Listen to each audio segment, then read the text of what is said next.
তা কতদূর ইসলাম পরিপন্থী কিনা এবং আমাদের জাতীয় সংস্কৃতির বিষয়ে কোনো বাধা আছে কিনা বিষয়ে আপনি সিদ্ধান্ত দেওয়ার মালিক।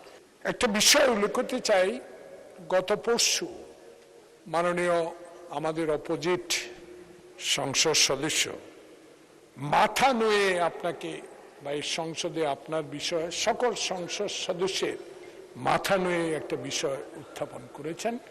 আপনি বলেছেন আপনি রুলস অফ প্রসিডিউর পড়ে এটা সিদ্ধান্ত দিবেন। এই বিষয়টা একটা সিদ্ধান্ত দেওয়ার দরকার। পৃথিবীর অনেক পার্লামেন্টে যাওয়ার আমার সৌভাগ্য হয়েছে, আপনার সাথেও।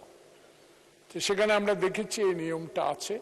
সেই নিয়মটা কতদূর ইসলাম পরিপন্থী কিনা এবং আমাদের জাতীয় সংস্কৃতির বিষয়ে কোনো বাধা আছে কিনা বিষয়ে আপনি সিদ্ধান্ত দেওয়ার মালিক।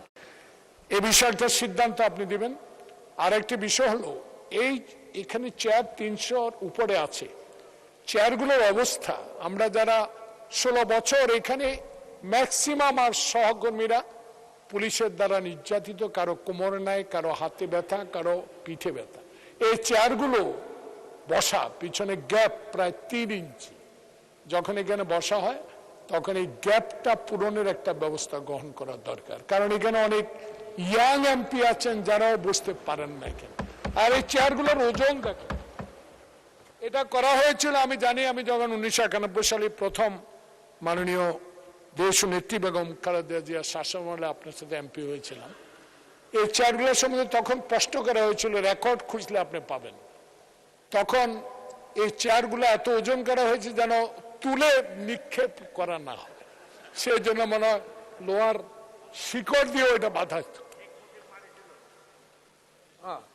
যাক, সেটা ইতিহাস আমার চেয়ে আমার বিজ্ঞ স্পিকার মহোদয় আরো বেশি জানে। তো এই চেয়ারগুলো এত ওজন। একটু আগে মাননীয় স্বরাষ্ট্রমন্ত্রী যখন ঢুকলেন, দেখেন পিছনে পিন, দেখেন সব হাত কেটে ফেলেছে, ধরা যায় না। দেখেন এই চেয়ারগুলো, এই যে সব পিনগুলো ওপেন, প্রত্যেক এমপির হাত কাটা যাচ্ছে। এগুলা নিয়ে একটু দেখার দরকার। আর আরেকটা বিষয়, মাননীয় শিক্ষামন্ত্রী সংসদে আছে, একটা বিষয় বলবেন, আপনি অলরেডি 2টা বলে ফেলেছেন। আর একটা শেষ, এটা আমার বিষয় না, এটা আপনার সবার, এইখানে 350 জন সংসদ সদস্য সবার জন্য। শিক্ষা মন্ত্রণালয় আমার নির্বাচনী এলাকা না, সব মাননীয় সংসদ সদস্যের নির্বাচনী এলাকা, প্রাইমারি স্কুল। আমার এখানে 180টার উপরে প্রাইমারি স্কুল, 2টা উপজেলা।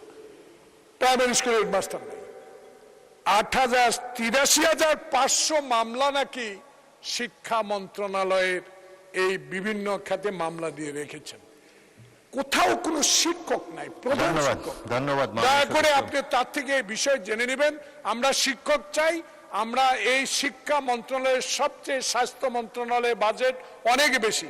অনুগ্রহ করে মামলার জট আপনি সরাবেন কিনা, আপনার মাধ্যমে মাননীয় শিক্ষামন্ত্রী একটা বিবৃতি, মাননীয় সদস্য, থ্যাংক ইউ, আপনি নোটিশ দেন, শিক্ষামন্ত্রী বরাবর একটা নোটিশ দেন।